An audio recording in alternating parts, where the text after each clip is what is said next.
Hoje o Senhor vai falar conosco, é sobre a palavra pela parábola do filho pródigo. E é um enfoque diferente que Deus quer falar conosco. Lá no versículo 25, vai começar a falar sobre o irmão do filho pródigo. Porque a gente sabe que a história desse filho pródigo, que o pai dá herança para ele, parte da herança, ele pega, ele vai embora, ele gasta praticamente toda a herança dele com coisas materiais, com coisas carnais, com coisas desse mundo.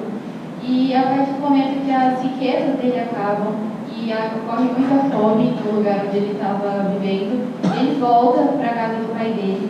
E na casa do pai dele, ele é recebido com o pai dele mata um bezerro cevado, faz uma festa, dá roupas novas para ele. E a reação do irmão desse filho pródigo é muito interessante para nós separarmos algumas coisas do nosso caráter. No versículo 25 do Lucas 15 diz o seguinte: E o seu filho mais velho estava no campo, e quando veio e chegou perto da casa, ouviu a música e as danças. E, chamando um dos servos, perguntou-lhe o que era aquilo. E ele lhe disse: Veio teu irmão, e teu pai matou o bezerro cevado, porque recebeu são e salvo. Mas ele se indignou, e não queria entrar. E saindo o pai, estava com ele. Mas, respondendo ele, disse ao pai: Eis que te sirvo há tantos anos, sem nunca transgredir o seu mandamento, e nunca me deste um cabrito para alegar-me com meus amigos. Vindo, porém, este teu filho, que desperdiçou a tua fazenda com meretrizes, mataste-lhe o bezerro cevado? E ele lhe disse: Filho, tu sempre estás comigo, e todas as minhas coisas são tuas. Mas era justo alegrarmos e regozijarmos, porque este, teu irmão, estava morto e reviveu, tinha se perdido e foi achado. Então, aqui, a reação do irmão do filho pródigo não foi uma reação de se alegrar porque o irmão dele tinha voltado, porque o irmão dele tinha se perdido e agora ele tinha voltado para casa. Mas o que ele fez foi se lamourar, porque não, tinha matado o melhor bezerro para dar para o irmão dele, e tinha feito uma festa, e ele nunca tinha ganhado nada. Então, para ele, aquilo foi uma reação absurda que o pai dele tinha tido. E essa reação aconteceu no coração dele por dois motivos. Ele se mostrou um coração duro, um coração de pedra, que não estava se mostrando mole para receber o agir de Deus, e porque ele estava ofendido com o irmão dele. Muitas vezes, irmãos, nós temos uma maior disposição a ficarmos com o coração duro, a reclamarmos, a termos atitudes que Deus não quer com pessoas pelas quais nós estamos ofendidos. Então, se você tem ofensa, então, se nós temos ofensa com algum irmão, nós temos uma maior probabilidade de ficar com o coração ofendido. E Deus falou diretamente comigo, porque há umas 2 semanas tem acontecido uma sequência de eventos, porque eu tenho ficado muito ofendida com o meu irmão também. Então, essa palavra assim veio direto para mim. E no sábado passado, a gente saiu para ir lá no açaí, para comer um suco, tomar um suco, comer um pastel. E o João chamou os amigos dele e eu chamei uma amiga minha, a Lari, para ir comigo, para a gente tomar comida. E lá no açaí, o João sentou numa mesa para aguardar para os amigos dele e eu sentei com meu pai e com a minha mãe para esperar a minha amiga chegar. E a minha mãe, ela tem uma sensibilidade espiritual muito maior que eu. Então ela viu que o João estava sozinho e foi lá chamar a gente para sentar com ele. Na minha cabeça, isso era a coisa mais absurda do mundo. Todo mundo tem que sair da mesa de onde a gente estava para ir lá sentar com o João, que quis sentar na outra mesa para esperar os amigos dele. Sendo que eu também estava na mesa com os meus pais esperando minha amiga. Só que o que Deus, nesse momento, deu para minha mãe foi uma sensibilidade de perceber que, por exemplo, o João, quando a gente ia a algum restaurante, ele mudava para não ir no mesmo restaurante que a gente. E nesse momento, ele aceitou estar no mesmo lugar que a gente. Então, ele já tinha dado um passo espiritual na vida dele. Só que eu não consegui reparar isso. Por quê? Porque eu já estava ofendida por outras coisas que estavam acontecendo.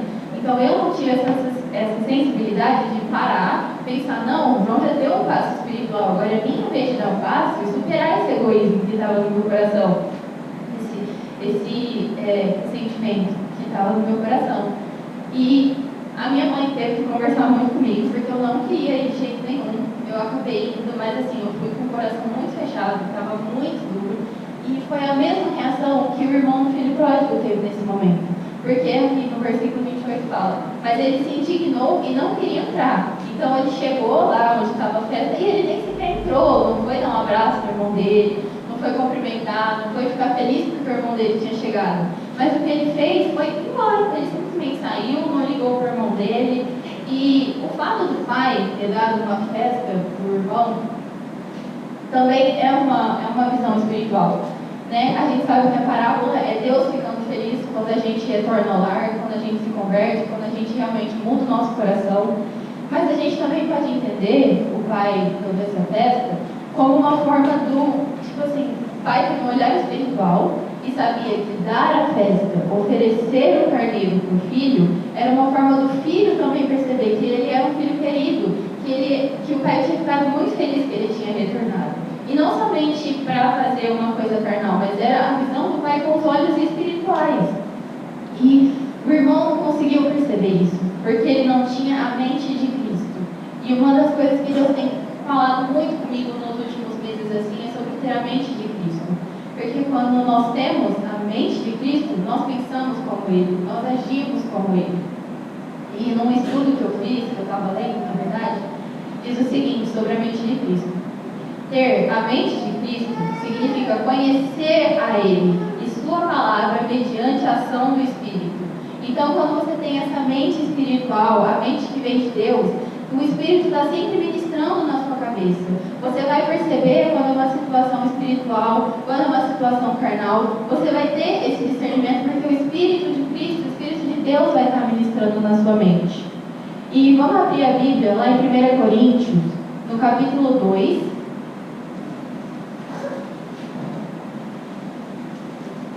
Vai dizer exatamente isso. 1 Coríntios 2, o versículo 14 ao 16.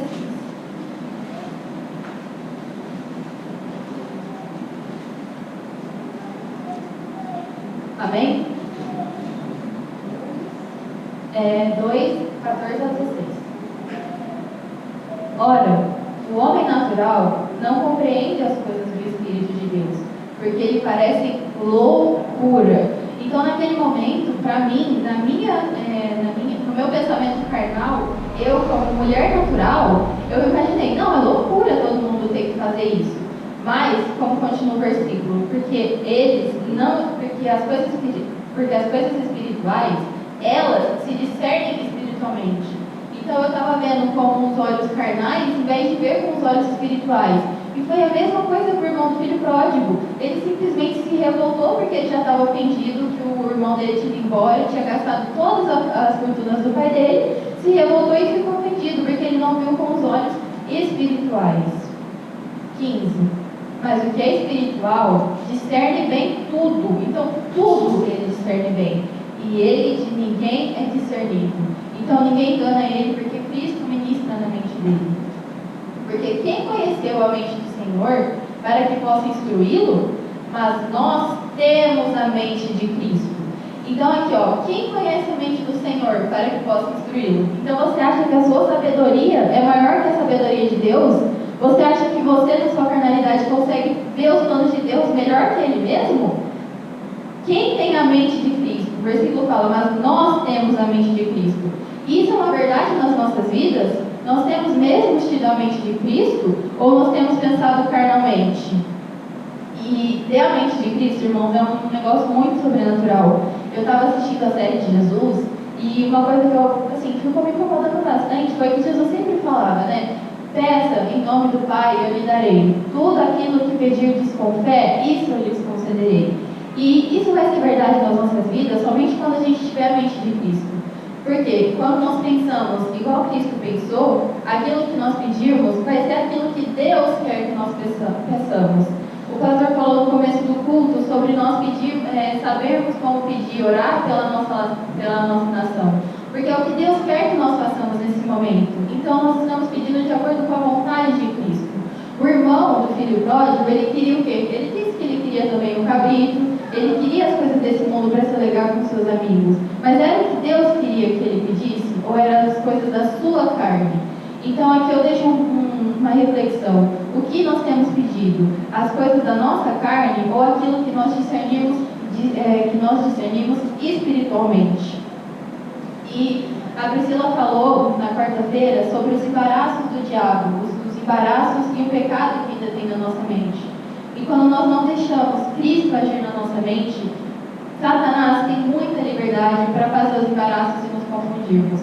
E esses embaraços levam à ofensa, que nos levam a fazer inúmeras outras atitudes baseadas no nosso eu, que está ofendido, do que baseado no que Cristo faria. E esse é o momento de nós deixarmos a nossa mente ser levada por aquilo que Deus quer. Lá em Provérbios, no capítulo 25, diz o seguinte, capítulo 25, no versículo 22.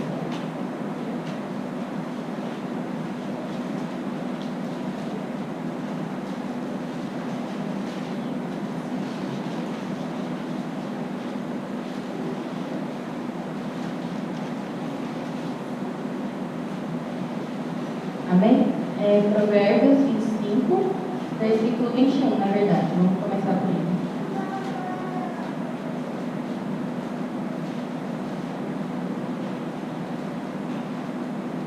Amém? Se o teu inimigo tiver fome, dá-lhe pão para comer. E se tiver sede, dá-lhe água para beber. Porque assim lhe amontoarás brasas sobre a cabeça, e o Senhor te retribuirá. Então, por mais que você esteja ofendido, o que Deus fala? Se o seu inimigo tiver fome, dá de comer. Se ele está com sede, dá de beber. Porque quem vai retribuir não são os homens. Você não tem que se preocupar em ficar bem aparentemente com os homens. Mas a gente tem que se preocupar em ficar bem com Deus. Porque aqui fala que não são os homens que vão te retribuir. Não fala que eles vão vir te agradecendo e morrendo de amores. Mas fala, o Senhor te retribuirá. É Ele que vai agir na sua vida. E nesse estudo também tinha algumas características da pessoa com coração duro. E um coração endurecido não muda após algum alívio nas circunstâncias adversas, pois não reconhece o dedo de Deus o ajudando. Então, uma pessoa que tem um coração duro pode até primeiro momento, e quando você está passando por dificuldade, pedir ajuda para Deus.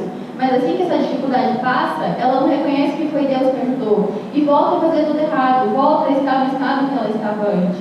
E aí isso é um exemplo muito claro, por exemplo, com o faraó. Então Moisés, o faraó via a praga caindo sobre o povo, chamava Moisés para cessar aquela praga. Moisés orava para Deus.